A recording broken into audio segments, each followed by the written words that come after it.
Seamus Mulconroy, who is the General Secretary of the Catholic Primary School Management Association, who said on air he was born in a mother and baby home, and he said, I do blame the government aspect and the church aspect, but there was a societal aspect. He said, my father was who put me in that home.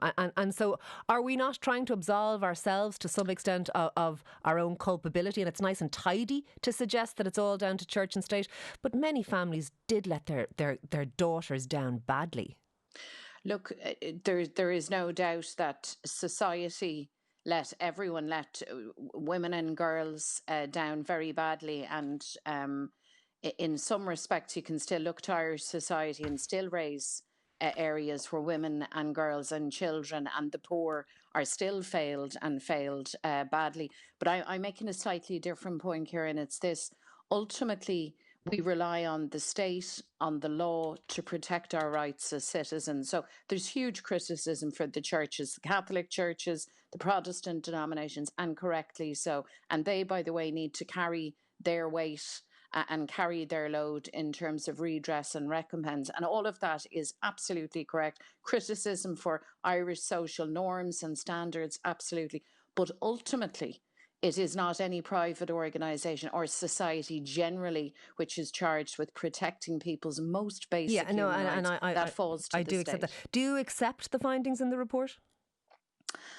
I have to. I'm still working my way through it. I have a very jaundiced view of some of it. For me, the assertion that there was no such thing as forced adoptions is just not true. It doesn't tally with so many of the stories that I've heard, not just from women, or survivors, but from adopted people themselves. That doesn't add up. The assertion that there was no abuse, I think, stands just in stark contradiction to much of the testimony from the women. And so you have reservations about the findings? I do. Yes, I do. And I say that with all due respect to those who are on the commission. And we're working our way through the report, but I have to say that those remarks and findings don't tally. Has said we should reject it. Would you agree with that?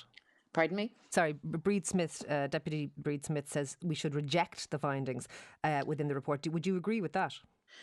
Well, I think it has now deliberated and it's now been delivered. I think our next job of work is to take what we can, particularly from the findings and recommendations, to talk to the victims, the survivors, their advocates. That's where I ultimately will take my best advice from.